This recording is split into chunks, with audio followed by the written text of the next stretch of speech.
আসসালামু আলাইকুম দর্শক, আমি নজরুল ইসলাম বাদল আপনাদের আমাদের এবং সারা দেশবাসীর প্রিয় ইউটিউব চ্যানেল জাস্ট এগ্রিকালচার থেকে বলছিলাম। প্রিয় দর্শক, আজকে আপনাদের সাথে হাজির হয়েছি আমার নিজেরই একটি ছাদ বাগান নিয়ে, যেটি আমাদের গ্রামে অবস্থিত। ইতিপূর্বে আপনারা ছাদ বাগান নিয়ে অসংখ্য ভিডিও দেখেছেন, যেগুলো সবই ছিল শহরে। আর এই মুহূর্তে আমি আমাদের গ্রামের মাঝে একটি ছাদের মধ্যে বাগান করেছি, সেই বাগানকে নিয়ে আপনাদের সাথে উপস্থিত হয়েছি। প্রিয় দর্শক, আপনারা সাধারণত জানেন যে যে কোনো বিল্ডিংয়ের ছাদে বিভিন্ন ধরনের ফসল, ফল, সবজি সব কিছুই চাষ করা সম্ভব। বর্তমানে সবাই জানেন ছাদে কলা পর্যন্ত হচ্ছে, পেঁপে চাষ হচ্ছে, পাশাপাশি বিভিন্ন ধরনের ফল, আম সবই চাষ হচ্ছে। ঠিক আমাদের গ্রামের মাঝে একটি ছাদ বাগান আমি সৃষ্টি করার কাজ করতেছি। বর্তমান যতটুকুই আমাদের রেডি হয়েছে, আজকে আপনাদেরকে ঘুরিয়ে ঘুরিয়ে আমরা সেই গাছগুলা দেখাবো, ফল ফসল যা আসছে দেখাবো, আর আপনাদের সাথে এই ছাদ বাগানের গল্পটি করব।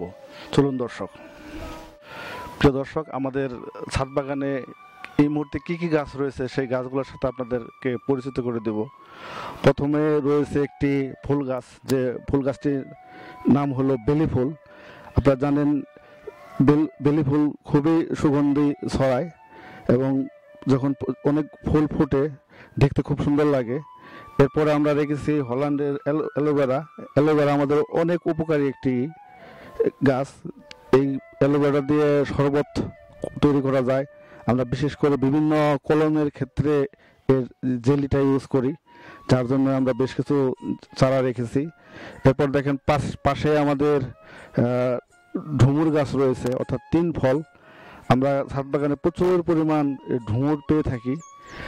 এরপরে পাশেই রয়েছে পাকিস্তানি আনার, যে আনারটি আমরা প্রায় 40-45টি আনার আমরা এবছর পেয়েছি। এখনো গাছে কিছু আনার রয়েছে। পাশেই রয়েছে একটি থাই সবেদা আছে, প্রচুর পরিমাণ করম ধরে, খেতে খুব সুস্বাদু। এরপরে পাশে আমাদের আরেকটি গাছ রয়েছে, সেটি হলো থাই কামরাঙ্গা, যেটা 12 মাসই ধরে। গাছের মধ্যে ধরেও আছে, আর নতুন করে ফুল আসতেছে। এরপরে পাশে রয়েছে আমাদের একটি রয়্যাল বরই গাছ, যেটা সাধারণত বিভিন্ন জায়গায় অড় বরই, টক বরই, টঙ্কি বরই এরকম নামে পরিচিত। এই গাছটিতে প্রচুর পরিমাণ ধরে আছে। এই বছরের দ্বিতীয়বার এই বরইগুলো আসতেছে। পাশে রয়েছে একটি পেয়ারা গাছ, যেটি হলো সিডলেস পেয়ারা। এরপরে আমাদের পাশে রয়েছে একটি ভালো কমলার জাত, যেটা হলো মান্ডারিন কমলা। দর্শক দেখুন কি পরিমাণ কমলা ধরে আছে গাছ ভর্তি হয়ে। এরপর এই পাশে রয়েছে একটি ভেরিগেট পেয়ারা, যে পেয়ারাগুলা পেকে আছে এবং পেকে পেকে নিচে পড়তেছে, প্রচুর পরিমাণে ধরা আছে। এরপর আমাদের এই পাশে আছে আরেকটি পেয়ারা, যেটি ভিতরে লাল হয়, খুবই খেতে সুস্বাদু। রয়েছে আমাদের 5 প্রকারের বড়ই বা কুল গাছ। এখানে আছে বাউকুল, রয়েছে আপেল কুল, এরপরে রয়েছে নারিকেলি কুল, এরপরে কাশ্মীরি কুল, সর্বশেষ আছে আমাদের বলসুন্দরী কুল। আমাদের এই 5 প্রকারের কুল গাছ রয়েছে। আর আমাদের এখানে মালটার 3টি জাত রয়েছে। আমি যদি আপনাদেরকে দেখাই, দেখুন আমার ছাদ বাগানে মালটা ধরে আছে। এটা হলো বাড়ি 4 জাতের একটি মালটা। পাশে রয়েছে ব্যারিগেট একটি মালটা, এই জাতটি হলো ব্যারিগেটেড মালটা। এরপরে লাস্ট মাথায় রয়েছে আমাদের বাউথা, যেটা খুবই ঝুঁসি, বছরে কয়েকবার আসে, প্রচুর ফলন হয়। এটি ছাদ বাগানের জন্য খুবই উপযোগী একটি মালটা। এরপরে এই পাশে আমাদের বেশ কিছু ঢুমুর বা 3 ফলের চারা রয়েছে। আর কিছু লেবু গাছ করার চেষ্টা করতেছি। আমাদের ইচ্ছা যে আমাদের ছাদে অন্তপক্ষে 10 প্রকারের লেবু থাকবে।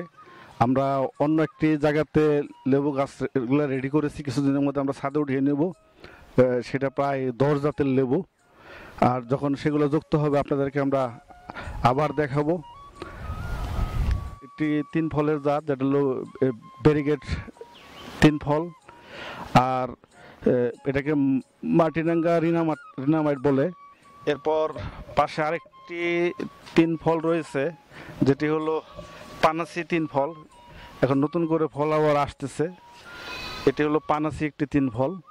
এরপর আমরা পাশে আপনাদেরকে দেখাবো 12 মাসি আমরা।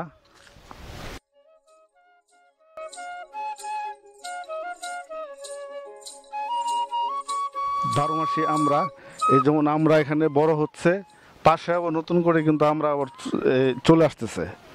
এটা সারা বছরই আমরা থাকে, এই জন্য একে 12 মাসি আমরা বলা হয়। প্রিয় দর্শক, আমি আমাদের ছাদের একদম উপর থেকে আমাদের চারিদিকে প্রাকৃতিক পরিবেশ কত সবুজ আপনাদেরকে আমি একটু দেখাবো। আপনারা একটু দেখেন যে আমাদের চারিদিকে কি পরিমাণ সবুজের সমারোহ রয়েছে। আমার মনে হয় আমরা সবুজের মধ্যে একেবারে ডুবে আছি। আপনারা দেখতেছেন চারিদিকেই আমাদের বিভিন্ন ফল ফসলের গাছ একেবারে সবুজে ছেয়ে আছে। যে সবুজ দেখলে যে কারো মন প্রাণ একেবারে ভালো হয়ে যায়। আপনারা দেখেন যে চারিদিকে কত সবুজ।